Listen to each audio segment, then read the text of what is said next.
is passed. Well, guess what? Joining me now to discuss this is indeed Kristi Noem. Governor, great to see you again. Thanks for being here. You too, David. Thank you for inviting me to be on your show.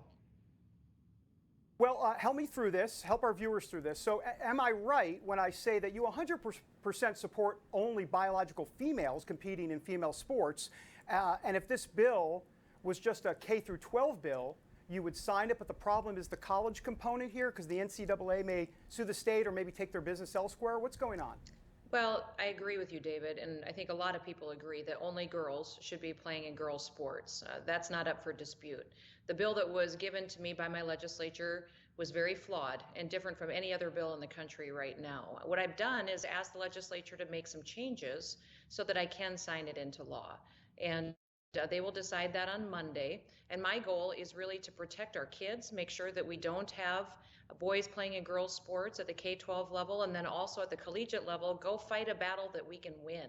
That's why I started an initiative called defendtitle9now.com. And I hope everybody who sees your show, David, goes and signs up and becomes a part of this coalition. We are getting professional athletes, college athletes, governors, attorney generals, celebrities and everyday people to bond together so that we can be a force that the NCAA and these companies have to reckon with, so that we can go forward and make sure that we're taking action and pushing them to not bully one or two states, but to be a compact so we really can win this issue. So I'm hopeful that my legislature will adopt this bill. The changes that I'm recommending fix a lot of problems that are with it. There's no other bill in the country that's looked like this one. It just has some drafting errors in it. And then we can go forward and continue to fight to make sure we're protecting all girls' sports at all levels.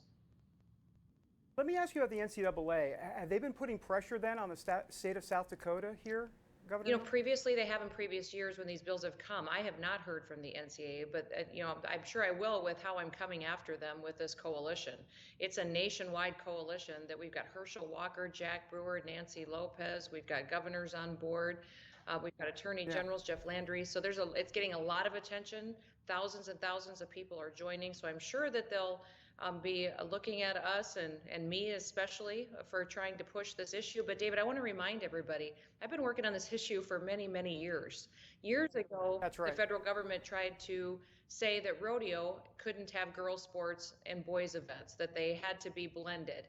And I was the only one who fought them and fought USDA and the federal government to make sure that the sport of rodeo could keep girls' events and they didn't have to let boys participate in them, and we won.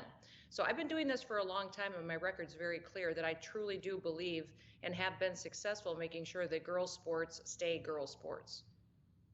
Right. So, Governor, let me ask you. So conservatives say, look, the NCAA is a big bully.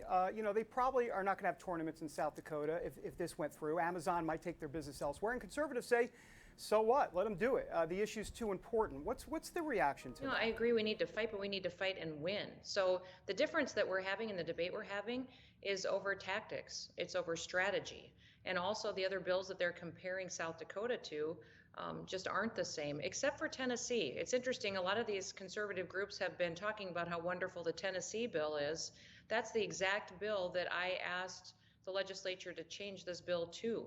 The language that is on the governor's desk in Tennessee is exactly what I'm asking for. So the conservative group should be helping me reach out to my legislators and make sure that we're protecting kids and that we're doing this in a way that we can win the argument. And listen, I played sports. Yeah. My daughters both played college sports. I've got a grandbaby coming that's going to be a little girl in July, and I want her to be protected too. And I'm going to make sure that every girl here in the state of South Dakota that's 14, 15 years old isn't standing in a shower next to a 17-year-old boy because we didn't do this right. And so I'm going to do this in a way that actually protects those girls. I want to ask you, you've talked about these respected legal scholars. You've referred to them. I'm curious to drill down on that a little bit.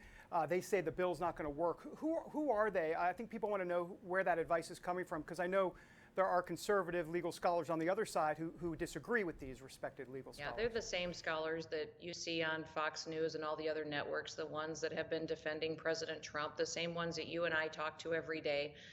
And we look specifically at the South Dakota situation.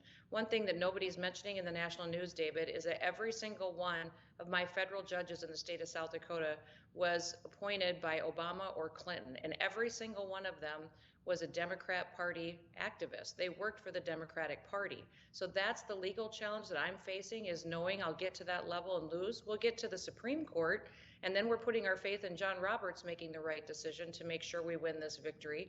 And so I'm going into this with a wisdom to make sure that we don't set ourselves up for a situation where we have a decision like we did on gay marriage, and it essentially gets a precedent put in court and case law that makes decisions for us that we could be winning on our own by building a coalition to go out there and really fight through the economic and the powerhouse of a coalition of states going at this together.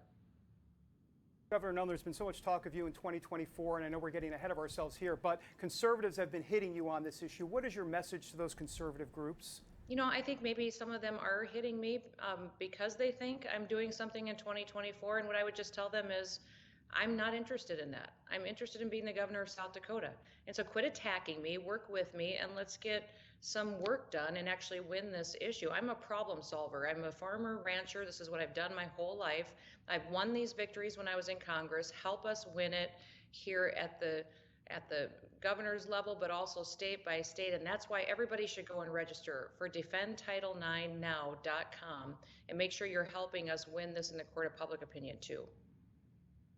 As I wrap up on this topic, and then I want to get to the Down syndrome bill, but we've got just a few minutes. I just want to understand, some conservatives will say, look, there's already a coalition. You've got dozens of state attorneys, states attorneys working on this already in many states. So why not just, that coalition is there already? What's the response on that? Well, David, I think we've seen in this last year how important governors are, how important states are when they're unified and governors lead. And anybody who says I'm not willing to fight, they sure didn't watch me the last year. They sure haven't known me my whole life.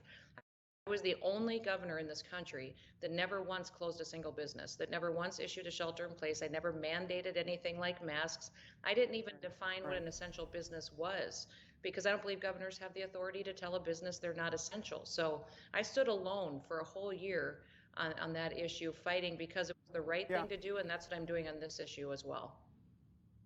We have less than 2 minutes left, and I got to get to the Down syndrome bill that you, I guess technically have signed into law. I guess there's a big event coming on Monday. But talk to me about this important bill that, in essence, bans abortions for those that would have Down syndrome or diagnosed that way? Explain that. It does. It protects babies from being aborted upon the diagnosis of them having Down syndrome, having an extra chromosome. What we're seeing across the world is that some countries are essentially eliminating Down syndrome babies through abortions by picking and choosing what people are special and what people they don't want to have. I don't want to see that continue, and I certainly don't want to see it in the state of South Dakota. There's some statistics that tell us that 2 out of 3 babies are aborted because of a Down syndrome diagnosis. And we know that diagnosis can happen as early as 10 weeks. So this is going to ensure, and it actually does now, it will be going into place soon, that all babies are protected and they cannot be aborted when there is a diagnosis of Down syndrome, and that's the reason for them wanting the abortion. Governor Kristi Noem, really appreciate your time here to explain the issue, take the time to explain it to our audience. There is nuance here, and I think that's what you're trying to say here, nuance. You got to understand some of this. Let's fight, but let's win. All right, Kristi Noem, great to see you. Thank you, Governor. You bet. All right, Kristi Noem from South Dakota. Did I say Carolina? My goodness, strike that from the record.